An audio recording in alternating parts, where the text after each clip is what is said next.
जैसी आपकी पत्नी सोती है, पति आके जगा देता है। पति सो रहा, पत्नी जगा देती है। सोते हुए को जगाना पाप है, आप लोग मत जगाया करो।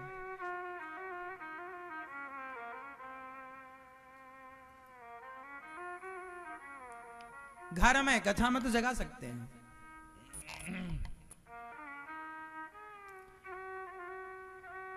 तो गहरी बात हम आपको समझा रहे थे, अब वो गहरी बात समझो कि माटी के घड़े में पानी भरा था, उसमें सूर्य का प्रतिबिंब आया, पर मैंने घड़ा फोड़ दिया, तो बताओ वो प्रतिबिंब कहां चला गया?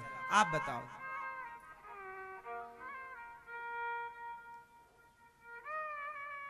ये बताओ आप। मिट्टी पानी में समा गया? अच्छा, पानी में घुल गया। हाँ, मैया बोल रही है पानी में घुल गया। अच्छा है प्यारी मैया।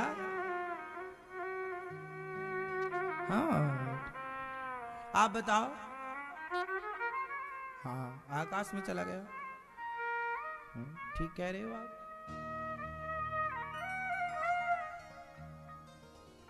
हाँ मैया, बैठी बैठी बताओ। बच्चा कुरकुरे ले आया आपके लिए, देखो क्या लाए हैं।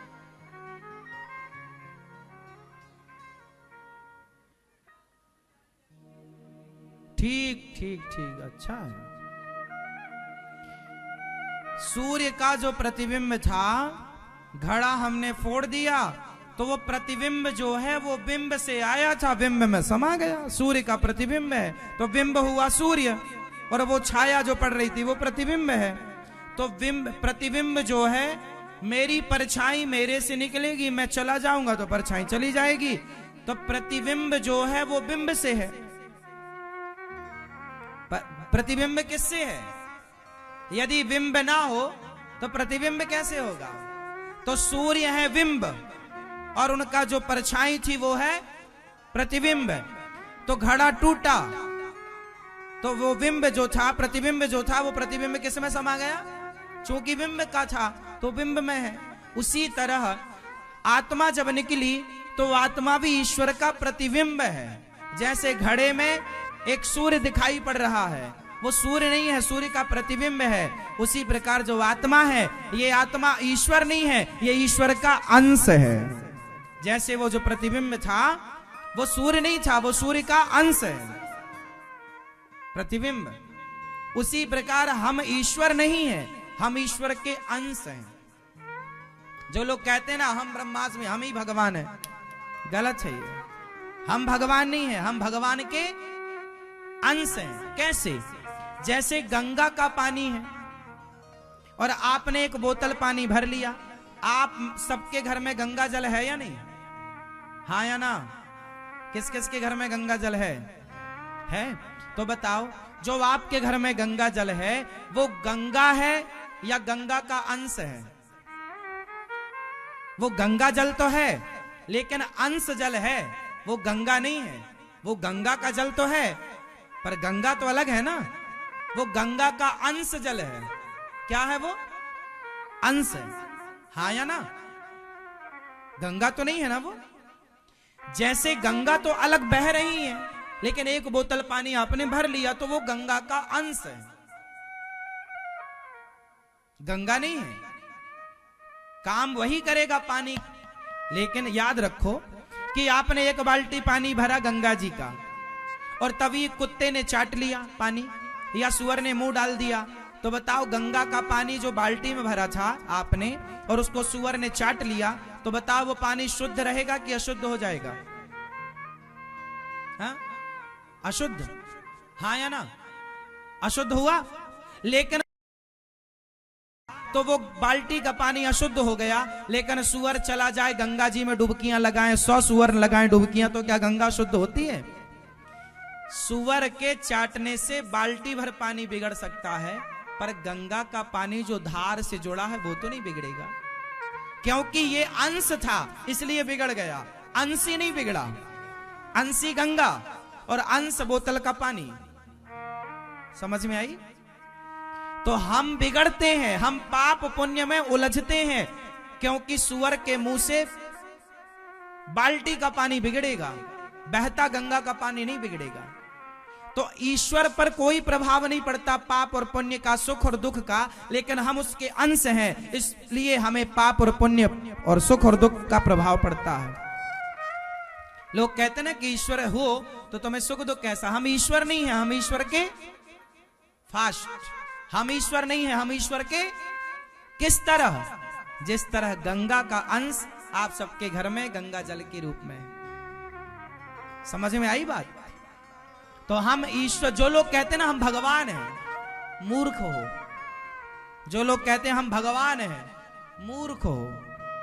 भगवान गंगा आपके घर, कितना भी आप एक ड्रम पानी ले आओ गंगा जी का, 100 ड्रम पानी ले आओ, तो 100 ड्रम पानी एक बहुत बड़ी हौदी बनाओ या स्विमिंग पूल बनाओ, उस पे आप पानी भर दो, तो भी वो गंगा नहीं कहलाया जाएगा। क्यों जी? तुम कितने भी पावरफुल हो अच्छी बात, तुम भगवान नहीं हो। तुम में चमत्कार है, तुम में शक्तियां हैं, पर तुम भगवान नहीं हो। तुम भगवान के अंश हो। यह हो सकता है कि तुम्हारे घर में गंगा जल ज्यादा है, हमारे घर में 1 बोतल है, तुम्हारे घर में 1 ड्रम है, किसी के घर में 100 ड्रम होंगे, पर 100 ड्रम भी मिलाओ तो वो गंगा नहीं होगा ना, वो गंगा का अंश ही रहेगा। क्यों मैया, क्या कहती हो? समझ में आ गई बात? किस किस को आ गई तो हाथ उठा लो। क्या समझ में आया? कि हम ईश्वर नहीं हैं, हम ईश्वर के, जब हम मरेंगे तो हमारे शरीर को लोग जला देंगे, क्या रह जाएगा? आत्मा। तो मैं कौन हूं? सवाल यहीं से तो हुआ था। आप कौन हैं? आप कौन हैं? अब आपसे सवाल है, आप कौन हैं? आप आत्मा हैं। आप कौन हैं? हाँ, जब आपसे कोई पूछे कि आप कौन हैं, तो आप ये कहो कि हम ईश्वर के अंश हैं। और भाव कैसा हो? जैसे गंगा का अंश आपके घर में, ये उसी तरह हमारे द्वारा किया गया पाप पुण्य हम भोगेंगे। क्यों भोगेंगे? क्योंकि हम ईश्वर के अंश हैं।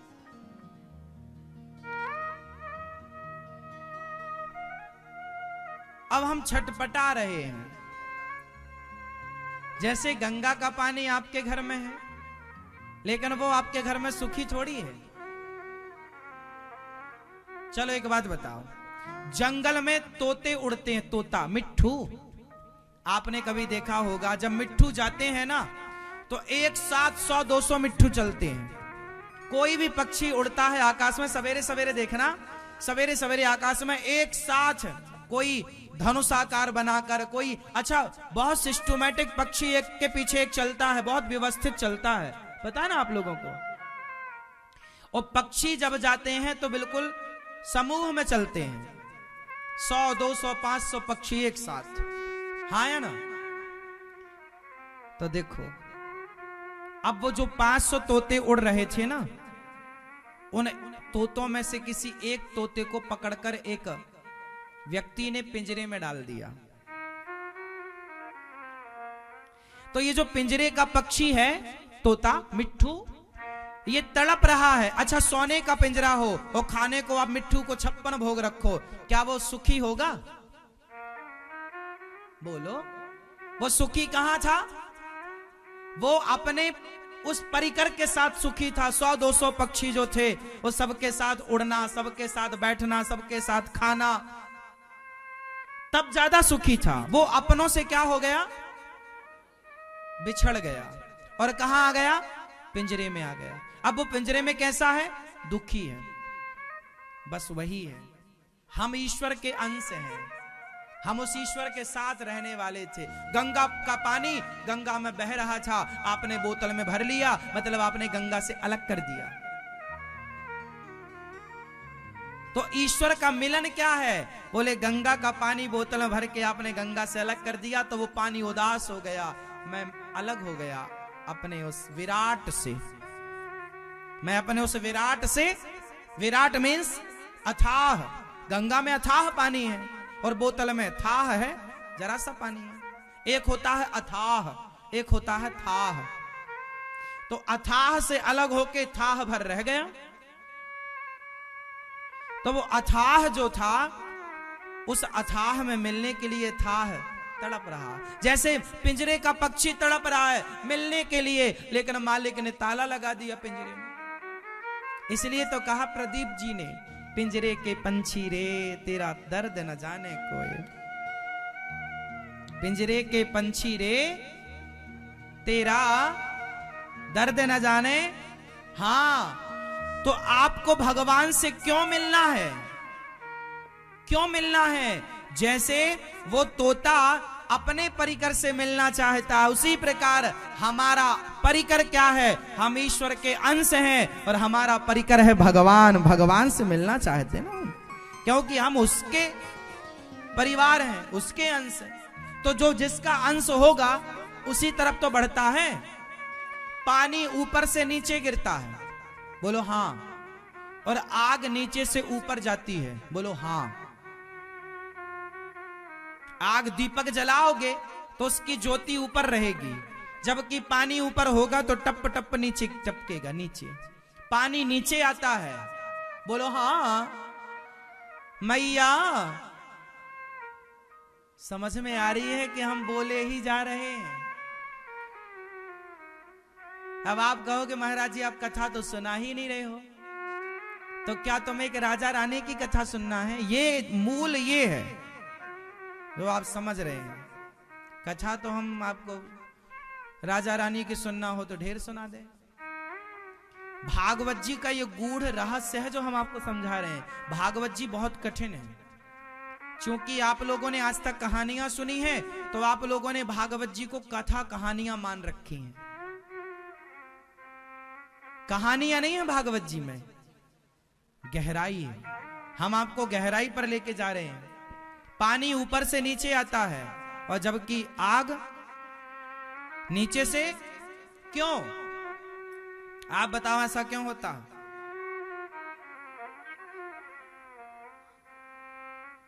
आग हल्की होती है तो हल्का तो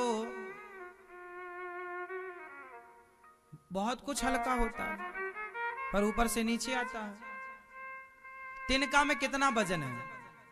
धूल का कण कितना वजनदार है, लेकिन ऊपर है नीचे ही आता है। क्यों?